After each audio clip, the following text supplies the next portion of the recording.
أعوذ بالله من الشيطان الرجيم بسم الله الرحمن الرحيم Assalamu alaikum wa rahmatullahi wa barakatuh. Je vais te donner de magnifiques conseils pour une prière réussie, pour être concentré bien la faire. À lire en entier, c'est long mais ça en vaut la peine. Être sur un nuage et pourtant juste sur un tapis, c'est ce qu'on aimerait tous vivre au moins 5 fois par jour, n'est-ce pas? Et c'est justement lorsque tu te dis cette fois-ci je vais être bien concentré que te voilà bien évadé dans tes pensées. Je vais donc te transmettre quelques pistes de celles que j'ai apprises. Alhamdulillah à celui qui nous apprend ce que nous ignorons. On commence. Allahu Akbar. Voilà que tu déplies ton tapis. Tu es peut-être dans ta chambre, dans un grand salon, dans une mosquée ou encore au milieu d'un vacarme. Mais peu importe ton environnement car tu vas l'oublier, tu vas l'effacer de ta conscience. Comment? Il est vrai que le plus simple serait de fermer les yeux, mais même si cela n'invalide pas ta prière, cela est déconseillé. La meilleure façon si tu parviens est de fixer un point sur ton tapis et de ne plus le lâcher, au point de t'y noyer. Tu lèves les mains à la tête. Allahu Akbar, vas-y lentement, très lentement. Prends le temps de réaliser ce que tu fais. Réalises-tu ce que tu dis? Allah est le plus grand que toi, que ta famille, que ton environnement, plus grand que les plus grands des tyrans, les plus célèbres personnages, plus grand que tous ceux qui te veulent du mal. Il est aussi plus grand que la terre, puisque c'est lui qui l'a créée. Mashallah. Plus grand que les cieux et ce qu'ils peuvent couvrir, plus grand que la terre et ce qu'elle peut contenir. Il est donc plus grand que les problèmes qui peuvent submerger ton esprit. Alors en disant cela, tu es en train de dire ce qu'il y a le plus d'importance de tout ce que tu vas dire, que tout ce qui pourrait te traverser l'esprit. En levant les mains et en disant Allahu Akbar, tu es en train d'ouvrir les portes d'un monde où tu seras seul avec lui, en tête à tête. Et puis tu entres dans ce monde, tu fermes les portes derrière toi pour ne plus rien laisser passer, seulement toi et lui. La Fatiha, cette sourate que l'on connaît si bien mais que l'on ne comprend pourtant si peu, je ne t'en dirai pas plus sur son contenu, à toi pendant toutes tes prières de la méditer. Ne t'es-tu jamais demandé pourquoi la récite-t-on à chaque rakat? Pourquoi est-il un pilier de la prière? Pourquoi nos lèvres et nos langues la récitent au moins 17 fois par jour? Une autre sourate aurait très bien pu nous être demandée. Le but de ta vie, découvrir peu à peu, tous les jours, un peu plus, les profondeurs de cette sourate et le mystère qu'elle cache ou qu'elle révèle. Et puis rappelle-toi que ce sont les paroles d'Allah qui sortent de ta bouche. Mais au fait, pourquoi donc récites-tu des paroles d'Allah devant Allah? À toi de répondre à cette question. À toi de réfléchir sur ce symbole. Peut-être est-ce pour dire regarde, je t'aime tellement que je ne me laisse jamais de lire tes lettres. Je les ai même apprises par cœur. Et voilà, je les récite devant toi, de la plus belle des façons pour te montrer combien tes paroles me sont précieuses. Et également pour que tu sois fier de moi.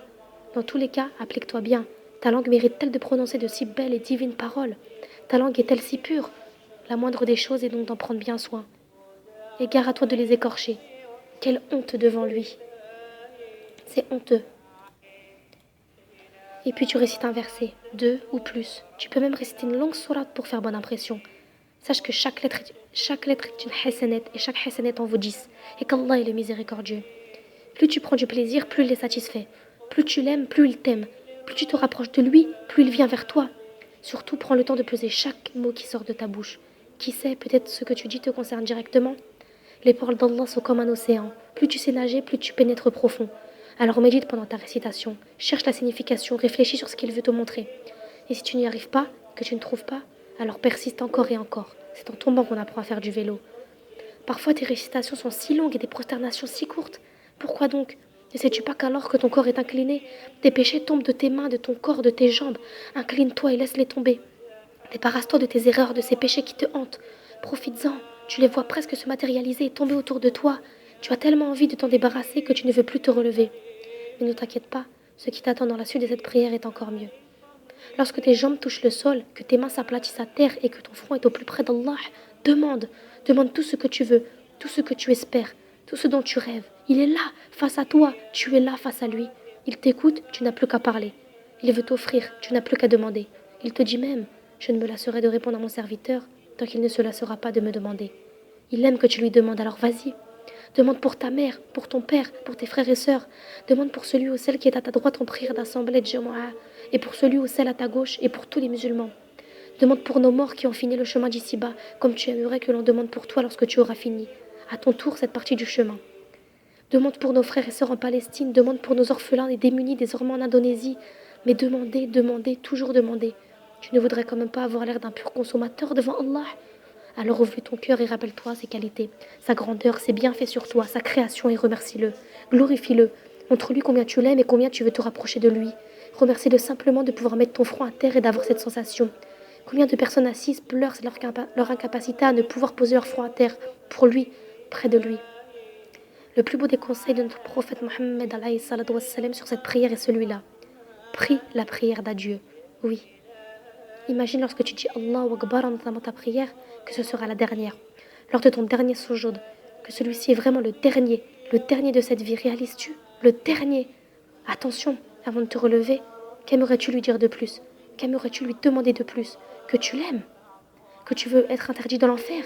Que tu veux être près de lui, qu'il te pardonne, qu'il te protège du châtiment de la tombe? Et pour ta mère, qu'aimerais-tu demander pour elle avant de partir? Avant que ton âme soit prise, que la plume ne soit posée, que les anges ferment ton livre, qu'aimerais-tu ajouter de plus? Voilà que tu te relèves, doucement, lentement. Tu hésites à te relever, tu as encore envie de parler. Imagine qu'à ton salam, tu ne seras plus là. Est-ce un adieu? L'adieu de quoi? De tes biens, de ta famille, du matériel, C'est à ce moment-là que tu te rends compte que c'est bien l'adieu de cette période qu'Allah t'a laissé pour t'approvisionner pour la vie future. Es-tu bien approvisionné? Qui sait à quelle destination correspond ce billet que tes provisions t'ont permis de prendre? Et puis là, Assalamu alaikum wa rahmatullah wa barakatuh. À ta droite, à ta gauche. Et tu descends de ce gros nuage où tu étais, coupé de ce monde, dans ta chambre, ton salon, dans la mosquée ou en plein vacarme. Peu importe l'environnement. Tu n'y as même pas fait attention, tellement tu avais peur que ce fût la dernière. C'est pourquoi Mohammed alayhi salatu wassalam nous a conseillé de se faire le rappel de la mort pendant notre prière. Voilà, tu as fini. Tu es peut-être toujours là, mais qui sait si tu atteindras le prochain rendez-vous. Allahu a'lam.